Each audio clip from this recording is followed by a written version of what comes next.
स्वागत है। First year SDP genetics के अंदर अपने पढ़ रहे थे उत्परिवर्तन म्यूटेशन।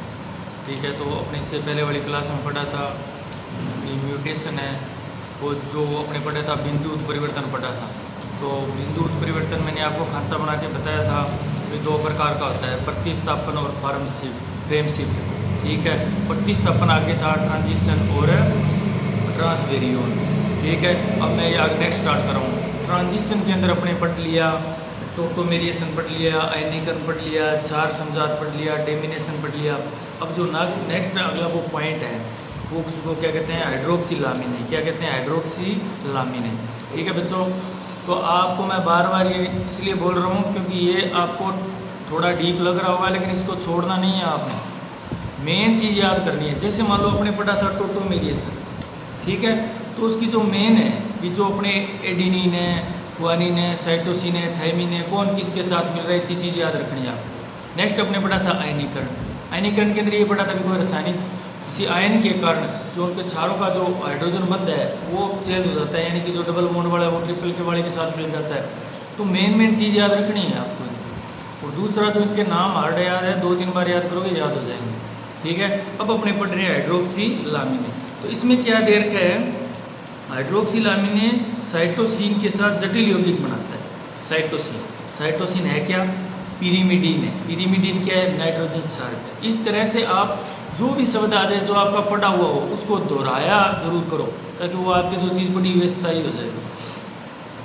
हाइड्रोक्सिलामीन साइटोसिन के साथ जटिल यौगिक बनाता है जो ग्वानिन के साथ युग्म बनाने के बजाय। अब देखो, साइटोसिन किसके साथ ट्रिपल बॉन्ड के साथ जुड़ा होता है, ग्वानिन के साथ।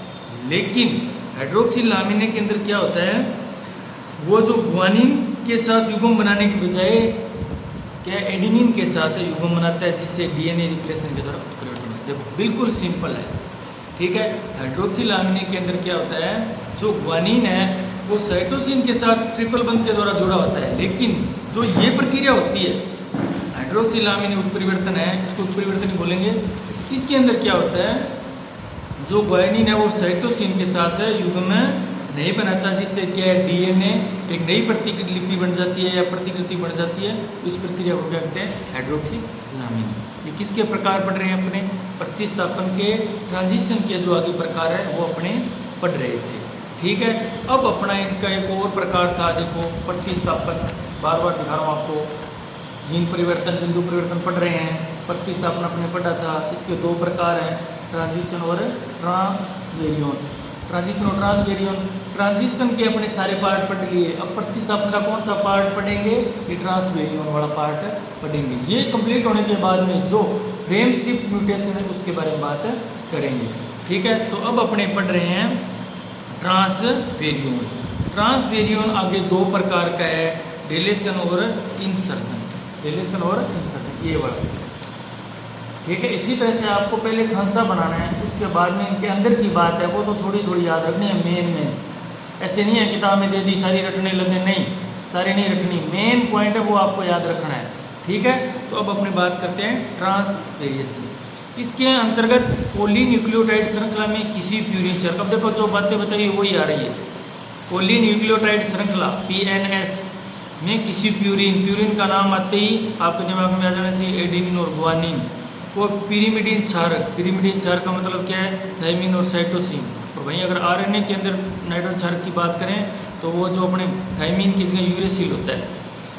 से किसी पिरिमिडीन क्षार को प्यूरिन क्षार तक प्रतिस्थापित कर दिया जाता है। देखो ट्रांसवेरियोन के अंदर क्या होता है, जो प्यूरिन क्षार है उसको क्या है, जो पिरिमिडीन क्षार का है उसकी जगह उसको प्रतिस्थापित कर दिया जाता है। फॉर एग्जांपल मान ले एडेनिन की जगह क्या कर दिया जाएगा, साइटोसिन को प्रतिस्थापित कर दिया जाएगा, और जो एडेनिन है उसको साइटोसिन वाला जगह प्रतिस्थापित कर जाएगा। ये चेंजिंग होते ही क्या है, एक उत्परिवर्तन हो गया। ठीक है, तो उसको क्या कहते हैं, ट्रांसवेरियोन। इस प्रकार के उत्परिवर्तन कुछ क्षारीय रासायनिक पदार्थों आदि द्वारा किए जाते हैं। ये जो परिवर्तन होंगे, ये जो क्रम चेंज होगा, ये ट्रांसवेरियोन की प्रक्रिया कब होगी, ये कुछ रासायनिक पदार्थों के कारण होगी। और रासायनिक पदार्थों के नाम आज ही नहीं सारे रटने लगे। मान लो अपने मेथिल हो गया, एथिल हो गया, मेथिल सल्फोनेट हो गया। इस तरह से ये जो रासायनिक पदार्थ है ये बिल्कुल याद नहीं रखने, 1-2 नाम याद रखना है आपको। ठीक है।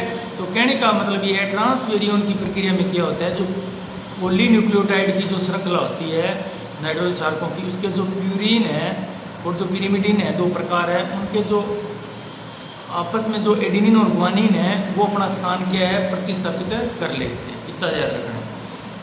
अब अपने पढ़ लिया जीन या बिंदु उत्परिवर्तन में प्रतिस्थापन के आगे प्रकार थे, अपने दो प्रकार पढ़ लिए, ट्रांजिशन और ट्रांसवेरियोन। ट्रांजिशन के अपने 5 प्रकार पढ़ लिए थे, तो ट्रांसवेरियोन अपने पढ़ लिया था कि ट्रांसवेरियोन भी क्या चीज़ अभी पढ़ाई, ठीक है। अब अपने बात करते हैं, ट्रांसवेरियोन के आगे कोई प्रकार नहीं है, और जो अब प्रकार पढ़ रहे हैं वो सेकंड प्रकार है जीन या बिंदु उत्परिवर्तन का फ्रेम शिफ्ट म्यूटेशन। क्या है? फ्रेम शिफ्ट म्यूटेशन, ठीक है। तो अब अपने बात कर रहे हैं, ये देखो दोबारा ये पढ़ लिया प्रतिस्थापन, ये 2 प्रकार थे, उसके बाद में ट्रांजिशन प्रतिस्थापन और ये 2 इसके प्रकार थे, ये पढ़ लिया। अब अपने पढ़ रहे हैं फ्रेम शिफ्ट म्यूटेशन। तो फ्रेम शिफ्ट म्यूटेशन है वो आगे 2 प्रकार का है। 2 प्रकार कौन सा है? डिलीशन और इंसर्शन, ठीक है। अब अपने बात करते हैं फ्रेम शिफ्ट म्यूटेशन। पहले पढ़ा था प्रतिस्थापन क्या था? भी मान लो कोई गुणसूत्र है, उसके जो जीन है, उनके जो क्षार क्रम है, ठीक है, उनमें जो नाइट्रोजन क्षारक है उनका प्रतिस्थापन कर दिया जाता था। प्रतिस्थापन का मतलब है जैसे प्यूरिन की जगह पिरिमिडिन क्षार कर दिया, या वाले जो प्यूरिन है जो एडिनिन की जगह ग्वानिन कर दिया, उसे क्या बोलते हैं? प्रतिस्थापन उत्परिवर्तन बोलते हैं, ठीक है। उसके आगे अपने प्रकार पढ़े थे। अब देखो इतनी बार बोलने के बाद में अगर आपके याद नहीं होगा तो फिर वो आपकी IQ पे निर्भर करता है, ठीक है। मैंने पूरा खांचा बना के आपको 10 से 12 15 बार बता दिया ये, लेकिन पढ़ने का तरीका यही है, जो शब्द आया उसको एक बार दोहरा लो। पुराना शब्द मान लो कोई टर्म आई है तो उस टर्म को दोहराओ, तो दोहराने में क्या जाता है? 1 सेकंड लगेगा, 2 लगेगा, इस तरह से आपको याद हो जाएगा। अब अपने बात करते हैं फ्रेम शिफ्ट म्यूटेशन, जो प्रकार किसका है? बिंदु उत्परिवर्तन का सेकंड प्रकार है। और ये आगे मैंने बांट दिया 2 भागों में। 2 भाग कौन से हैं? डिलीशन और इंसर्जन। बोलने में शंका नहीं करना चाहिए कभी, जो ज़्यादा बोलेगा ना उसी के ज़्यादा याद रहेंगे। हार्ड जो टर्म होती है ना वो ज़्यादा अभ्यास करने से याद होती है। आप रनिंग में लो इन शब्दों, डिलीशन और इंसर्जन। अब अपने बात करते हैं जो फ्रेम शिफ्ट म्यूटेशन है वो होता क्या है? इस प्रकार के उत्परिवर्तन के अंतर्गत DNA की श्रृंखला या mRNA में एक या अधिक नाइट्रोजन क्षारक या नए न्यूक्लियोटाइडों के हट जाने या जुड़ जाने के कारण। अब देखो उससे पहले अपनी ये बात नहीं पढ़ी थी कि मान लो कोई नाइट्रोजन क्षारक एक्स्ट्रा जुड़ गया या कम हो गया, नहीं पढ़ी थी। लेकिन जो फ्रेम शिफ्ट है, फ्रेम का मतलब क्या होता है? एक ढांचा ही तो है, ये फ्रेम है, ये मान लो। और शब्द से मैंने पहले दिन ही बता दिया था, जो अपना प्रश्न है उसी के अंदर उत्तर छिपा हुआ है। फ्रेम का मतलब है इस तरह से कड़ी जुड़ी हुई है, ये एक तरह का फ्रेम है। तो फ्रेम का मतलब क्या है कि कुछ नाइट्रोजन क्षारक या तो जुड़ जाएंगे या हट जाएंगे। तो इस तरह से कंडीशन से जो परिवर्तन होता है उसे फ्रेम शिफ्ट म्यूटेशन कहते हैं। इस प्रकार के उत्परिवर्तन के अंतर्गत DNA की श्रृंखला, या तो DNA की श्रृंखला होगी या mRNA की श्रृंखला में एक या अधिक नाइट्रोजन क्षारक, या तो नाइट्रोजन क्षारक बोल देगा वो, या बोलेगा आपको न्यूक्लियोटाइडों के हट जाने से या जुड़ जाने के कारण श्रृंखला ढांचा खिसक जाता है। पढ़ रहे हैं अपने उत्परिवर्तन पढ़ रहे हैं। उत्परिवर्तन है क्या? मान लो किसी जीन की संरचना है, बनावट में परिवर्तन होना, उसके आगे प्रकार है ये। तो फ्रेम शिफ्ट का मतलब ये कह रहा है कि जो अपने नाइट्रोजन क्षार है या न्यूक्लियोटाइड है उनका या तो क्या है बढ़ जाना या घट जाना, ठीक है। और जब यह बढ़ेगा तो भी परिवर्तन होगा और घटेगा तो भी परिवर्तन होगा। तो इस परिस्थिति या इस स्थिति को क्या कहते हैं? फ्रेम शिफ्ट म्यूटेशन कहते हैं। इस कारण जेनेटिक कोडोन में परिवर्तन हो जाता है, रासायनिक रंजक, ये इतना याद रखना है आपको, ठीक है। Frame shift mutation. अब इसके आगे मैंने 2 प्रकार बताए हैं, डिलीशन और इंसर्शन। डिलीशन के अंदर देखो, डिलीशन म्यूटेशन जो प्रकार है फ्रेम शिफ्ट म्यूटेशन का, इस प्रकार के उत्परिवर्तन के अंतर्गत DNA या mRNA की श्रृंखला में एक या अधिक न्यूक्लियोटाइड हट जाते हैं। क्या है? न्यूक्लियोटाइड हट जाते हैं। फ्रेम शिफ्ट तो इनका मेन प्रकार था, जो ये कहता है कि नाइट्रोजन क्षारक या तो बढ़ेंगे या घटेंगे। अब इनके आगे प्रकार बांट दिए। तो पहला प्रकार क्या है? डिलीशन। डिलीशन में क्या कह रहे हैं कि जो न्यूक्लियोटाइड है या जो नाइट्रोजन क्षारक है वो श्रृंखला से हटेंगे या घट जाएंगे। तो जिससे क्या है जो अपने वो फ्रेम है वो छोटा हो जाता है, किस कंडीशन में? डेलिएशन के अंदर। डेलिएशन के अंदर जो न्यूक्लियोटाइड या नाइट्रोजन क्षारक है वो हट जाने के कारण फ्रेम छोटा हो जाता है। तो जब कभी 3 न्यूक्लियोटाइड हटते हैं तो इनके हटने पर फ्रेम तो खिसक जाता है। ठीक है, मान लो PNS से बना है तो जो नाइट्रोजन क्षारक है प्यूरिन, इनमें से मान लो एक हट गया तो जो फ्रेम है वो कम हो गया। तो इस कंडीशन को क्या कहते हैं? अपने डेलिएशन म्यूटेशन कहते हैं। लेकिन शेष बचे प्रोटॉन में परिवर्तन नहीं होता। ये क्या कह रहे हैं? मान लो जो खिसका है वहाँ परिवर्तन होगा, लेकिन जो नहीं खिसके या जो नहीं हटे वहाँ पे परिवर्तन नहीं होगा। नेक्स्ट है इंसर्जन म्यूटेशन। इंसर्जन म्यूटेशन इस प्रकार के उत्परिवर्तन के अंतर्गत DNA या mRNA श्रृंखला में एक या अधिक न्यूक्लियोटाइड जुड़ जाते हैं। बस इतनी बात याद रखनी, ये मेन पॉइंट है इसका। भाई आप 5 या 7 लाइनें एक पेज में कुछ भी लिख दो, लेकिन मेन बात है वो आ गई यहाँ पे। इंसर्जन म्यूटेशन का मतलब होता है कि जब किसी गुणसूत्र के जीन के, जो अपनी तरफ से जोड़ सकते हो आप, जीन के जो नाइट्रोजन क्षारक या न्यूक्लियोटाइड है उनकी श्रृंखला में या प्लस या कोई न्यूक्लियोटाइड जुड़ते हैं तो उस कंडीशन को इंसर्जन म्यूटेशन कहते हैं। और उनके जुड़ने से जो परिवर्तन हुआ है वो इंसर्जन म्यूटेशन है। तो इंसर्जन म्यूटेशन के अंदर क्या है?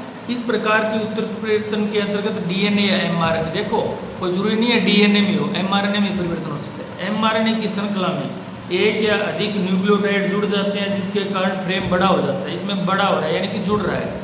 जब कभी 3 न्यूक्लियोटाइड जुड़ते हैं तो उनके जुड़ने पर फ्रेम तो खिसक कर बड़ा हो जाता है, लेकिन अन्य कोडोन में परिवर्तन नहीं आ जाता। ये 3 का एग्जाम्पल ले रहे हैं। ठीक है, डेलिएशन में क्या है? 3 न्यूक्लियोटाइड घट गए थे तो वो ढांचा छोटा हो गया था, लेकिन जो नहीं घटे थे उनमें कोई परिवर्तन नहीं आ रहा। अब अपने इंसर्जन में क्या रहा है?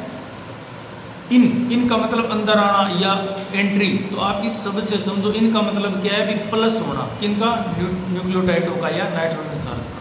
तो इंसर्जन में ये कह रहा है कि जब नाइट्रोजन क्षारक या न्यूक्लियोटाइड है, 3 न्यूक्लियोटाइड जब बढ़ेंगे तो जो फ्रेम है वो बड़ा हो जाएगा, लेकिन जो बढ़े हैं उनमें परिवर्तन होगा, न कि जो नहीं बढ़े हैं उनमें। तो इस कंडीशन को क्या कहते हैं? इंसर्जन म्यूटेशन कहते हैं। अब अपने जो उत्परिवर्तन के प्रकार थे वो होते हैं कंप्लीट, लेकिन आपको ये इम्पोर्टेंट पर्सन है म्यूटेशन बहुत गहराई से समझा दिया, अच्छी तरह से बार बार आपको तरीका बता दिया कैसे याद करना है। छोटा चैप्टर है लेकिन जो लैंग्वेज है वो हार्ड है, लेकिन आपको घबराना नहीं है। रफ कॉपी लो, पहले उसका ढांचा बढ़ाओ, फिर उसके अंदर की बात है वो मेन बात लिखो। ठीक है, तो अभी मैं एक लास्ट बार आपको फिर रिवाइज करवा रहा हूँ। अपने पढ़ा था बिंदु जीन उत्परिवर्तन 2 प्रकार का था, प्रतिस्थापन और फ्रेम शिफ्ट म्यूटेशन। प्रतिस्थापन आगे 2 प्रकार का था, कौन कौन सा? ट्रांजिशन या ट्रांसवेरियोन 2 प्रकार का था प्रतिस्थापन। जो ट्रांजिशन था फिर ये आगे 5 प्रकार थे। अभी जो 5 प्रकार है ना, इनके जो मेन पॉइंट याद रखने हैं, किन किन का परिवर्तन हो रहा है। ठीक है, ऐसे नहीं है जो बुक में दे रखा आप रटने लग जाओ, नहीं रटना। उधर अपने पढ़ा था ट्रांसवेरियोन। ट्रांसवेरियोन आगे कोई प्रकार नहीं था। ये प्रतिस्थापन कंप्लीट हो गया। अब अपने पढ़ा था frame shift mutation. Frame shift mutation के आगे 2 प्रकार थे, डेलिएशन और इंसर्जन। इस तरह से आपको ये चैप्टर को समझना है और याद करना है। फालतू चीज़ पढ़नी नहीं है, नहीं रटनी है। ठीक है, जो बता दिया समझा दिया, जो मेन पॉइंट वो याद रखना है। दूसरा एक मेन पॉइंट ये है, भी मैंने एक क्लास में भी आपको बताया था, भी पढ़ने का एक तरीका होना चाहिए। अपने पढ़ तो बहुत कुछ लेते हैं लेकिन याद नहीं रहता, दिमाग में रख नहीं पाते, फिर क्या फ़ायदा हुआ। अपने को ऐसी चीज़ें इस तरह से दिमाग में बिठानी है ताकि वो चीज़ अपने परीक्षा हॉल तक ले जा सकें अपने। अब ये ढांचा है, एक बार याद कर लेना इसको अच्छी तरह से। आप जो मर्जी है ना, तो दोबारा दोहरा कर आप परीक्षा हॉल में ले जा सकते हो इस चीज़ को। और अगर आप अलग अलग रखने लग जाओ नहीं ले जा सकते। क्यों? इसी तरह से आपको तरीके से रणनीति बना के जो हार्ड टॉपिक है उनको पढ़ना पड़ेगा। ठीक है, अब अपने बात करते हैं जो उत्परिवर्तन है उनको प्रभावित करने वाले कारक या उत्परिवर्तन कारक। कारक का मतलब क्या है? जो उत्परिवर्तन करवाते हैं, जिनकी वजह से उत्परिवर्तन होता है। ठीक है, पहले है रेडिएशन यानी कि विकिरण। ठीक है, ये सभी विकिरण गुणसूत्रों की रासायनिक संरचना में किसी प्रकार का परिवर्तन कर सकते हैं। अपने कहते हैं रेडिएशन है यानी कारक है, आप सभी जानते हो। तो इनके ये उत्परिवर्तन उत्पन्न करते हैं। तो रेडिएशन यहाँ पे 2 प्रकार की है। कितने प्रकार की है? 2 प्रकार की। पहली तो है नेचुरल रेडिएशन, प्राकृतिक। प्राकृतिक का मतलब सूर्य से जो किरणें आ रही हैं, ठीक है। उसके अलावा जो प्रकृति में पाए जाते हैं सोडियम है, थोरियम है, यूरेनियम है, ठीक है, ये प्रकार की रेडिएशन उत्पन्न करते हैं, ठीक है, थोड़ी मात्रा में पाए जाते हैं। दूसरा है कृत्रिम विकिरण। कृत्रिम का मतलब आर्टिफिशियल, आर्टिफिशियल का मतलब जो मान लो अपने प्रयोगशाला में बनाई जाती है या जिनके प्रयोग अपने करते हैं और उसका प्रभाव पड़ता है, जैसे एक्स किरणें, बीटा किरणें, गामा किरणें, यूवी अल्ट्रासाउंड वाली, ये अपने कहते हैं ना बार बार अल्ट्रासाउंड करवाते हैं, जो भी करवाते हैं तो वो हानिकारक किरणें निकलती है और वो अपने शरीर को नुकसान पहुंचाती है। अब आप समझ लो म्यूटेशन बढ़ा है तो कितना नॉलेज मिला है इससे, तो ये हानिकारक है। ये किरणें अंदर जाएगी, कहीं ना कहीं जो जीन की संरचना है कितने प्रकार बढ़ ली, कहीं ना कहीं परिवर्तन करेगी और अपने कहते हैं भाई मेरे ये समस्या हो गई, तो ये ध्यान रखना है। उत्परिवर्तन जो करने वाले कारक हैं वो अपने पढ़ लिए थे। रेडिएशन, पहला कारक क्या था? रेडिएशन। रेडिएशन आगे अपने दो प्रकार की थी, पहली तो थी प्राकृतिक। प्राकृतिक का मतलब जो सूर्य से आने वाली किरणें हैं, उसके अलावा जो प्रकृति में पाए जाते हैं तत्व है, जैसे सोडियम है, थोरियम है, यूरेनियम है, सॉरी रेडियम, सोडियम नहीं, सोडियम तो नमक है, रेडियम और यूरेनियम, थोरियम। और कृत्रिम आर्टिफिशियल आपको पता ही है, एक्स किरणें, बीटा किरणें, गामा किरणें, अल्ट्रासाउंड, यूवी है, ठीक है, ये अल्ट्रावायलेट किरणें, ये अपने को उत्परिवर्तन करती है, ठीक है। नेक्स्ट दूसरा जो कारक है वो है उत्परिवर्तन उत्पन्न करने वाले रासायनिक पदार्थ। क्या? जो म्यूटेशन उत्पन्न करते हैं ऐसे रासायनिक पदार्थ, ठीक है। वो तो विकिरणों की बात कर रहे थे, वो रासायनिक पदार्थ की बात कर रहे हैं। अपने नॉर्मल भाषा में कह देते हैं, चाहे तो अपने एग्रीकल्चर के कह देते हैं, कभी वो कीटनाशक है तो वो रासायनिक पदार्थ ही है। पशुओं वाले में कह देते हैं कोई चारा है और है तो रासायनिक पदार्थ, तो वो भी म्यूटेशन उत्पन्न करते हैं।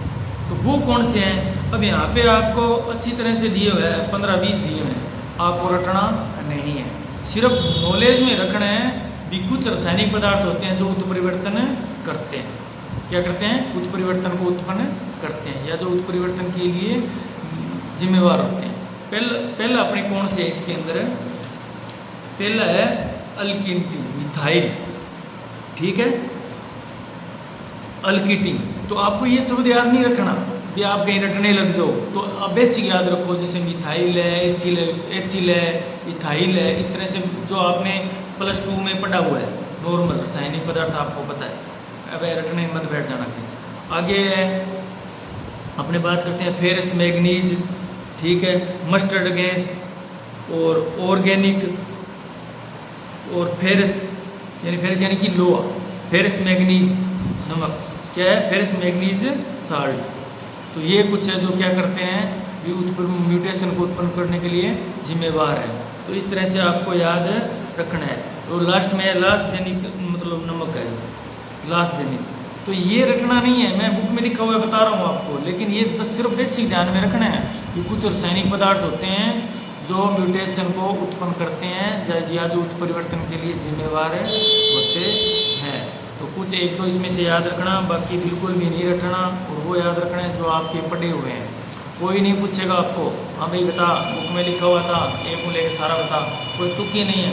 ये सिर्फ आपको समझाने के लिए दिया हुआ है कि कुछ रासायनिक पदार्थ होते हैं जो उत्परिवर्तन के लिए जिम्मेवार होते हैं या उत्परिवर्तन को की वजह होते हैं या उत्परिवर्तन के लिए जिम्मेवार होते हैं, ठीक है। अब रेडिएशन है, अब ये याद करने वाली बात है क्या? विकिरण है, वो रेडिएशन उत्पन्न करती है, आपको एक बार पढ़ लिया, समझ में आ गया, पढ़ा हुआ है, ठीक है। तो इस तरह से अपना जो चैप्टर था म्यूटेशन या जीन उत्परिवर्तन, ये सारा आपने कंप्लीट कर लिया है, अच्छी तरह से आपको समझा दिया है। 2-3 बार आपको पढ़ के देखना है। Thank you.